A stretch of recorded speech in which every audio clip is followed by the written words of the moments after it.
We've been at war in a country for 6 years, and we still have no real grasp of that country itself. That is what people have a lot of questions about. It's like, hey, this country that we're basically married to, who did we marry?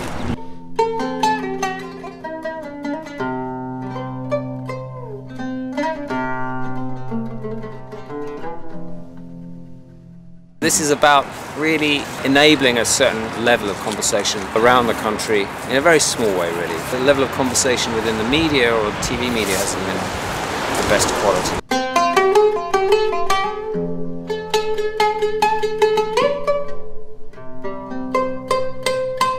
Part of the exhibit are that car and Jonathan Harvey, a soldier, an American soldier that served in Iraq, and I'm Isam Pasha, an Iraqi artist that's serving as an artist here. And you can ask us anything you like, you can tell us anything you like, and you can also put a comment here on the guest book. It started as a show in New York City. It's on its way to LA, and basically there's a lot of places in between, so we're going to stop along the way, and it's really just promoting dialogue. Hi. Hello. Hi. Isam Pasha. أهلا شلونك حسام؟ شلونك عيني؟ Hi. Right. I'm Harvey. Nice to meet you. Nice to meet you. So where are you from? I'm from Baghdad. Oh. Whereabouts? In Al-Mansour. Okay, I just came from Mansour. I was working in northwest Baghdad. Oh. Al-Mansour, Ghazaliya, Kadamiyya. So you were with the military? Yes. So how come you chose to bring like a car destroyed as a result of internal conflict in Iraq, rather than something that symbolizes the U.S. invasion? I mean, this seems like a highly politicized. Well, we do have some. We've got playing cards that are given to U.S. soldiers to try and teach them how not to destroy the country's heritage. Well, the choice of the car is by the artist. The artist is an English artist, Jeremy Diller.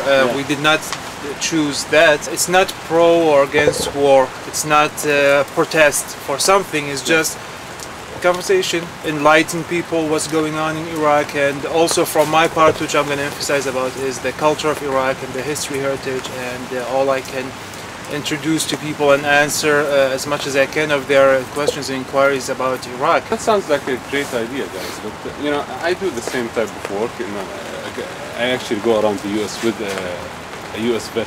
Okay. But we have our bias out there. You know, like we say out front, we are against the war. We are against the invasion and the occupation, and this is why we are against it. There are two dominant narratives on what's happening in Iraq. One of them is that what happened was an illegal, immoral occupation that destroyed the country and caused violence. And the other says it's like Iraqis are crazy Muslims who kill each other, and that's why there is violence. I don't think those are the only two narratives about the war. And in fact, I think that it's almost setting up a straw man, because one of those narratives is so completely, it undermines itself and is completely illogical, such as to lead one necessarily to the other narrative. But I think that's a false dichotomy. I think it's much more complicated than that. It is.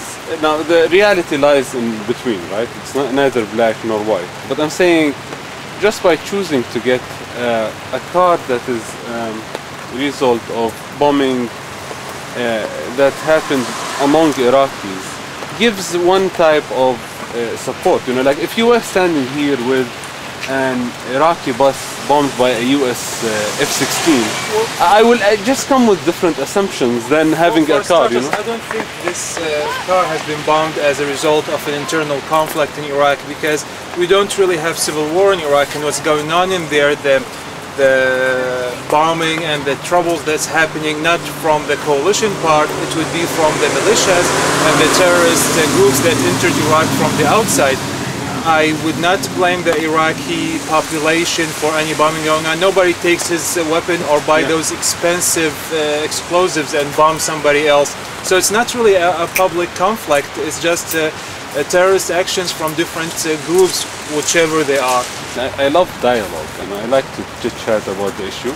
But there are some issues out there that I think they are a little bit more controversial than just chit-chatting about, you know. I mean, like for example, I mean, not to compare the size of disasters, but no one will set a tent here and say, let's talk about the Holocaust. let's chit chat about the Holocaust. Are you for it? Are you against it? Do you believe it? You don't believe in it? And that's like an issue that people will be like, whoa, whoa, whoa, whoa. We're just a few blocks away from a museum dedicated to it. So I mean, like, but the museum does not chit-chat about it. It brings, one memorial about a human tragedy. Or like other issues, like for example, no one can sit a tent here and talk about slavery and say, we're not coming here with a position on slavery here. We're just talking about the issue and to understand it. You see, like, talking about the occupation of Iraq, I think is a little bit more controversial. And I don't know where you're coming from, whether you're against the war or for the war. But I'm just saying, I would have loved to see it in a little bit in context. What are we dialoguing on? Like, for example, are we discussing the future possibilities in Iraq?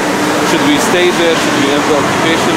Or are we just talking about, like these things, So like cards that say, respect Iraq's heritage, and in Arabic it says that, in Afghani it says,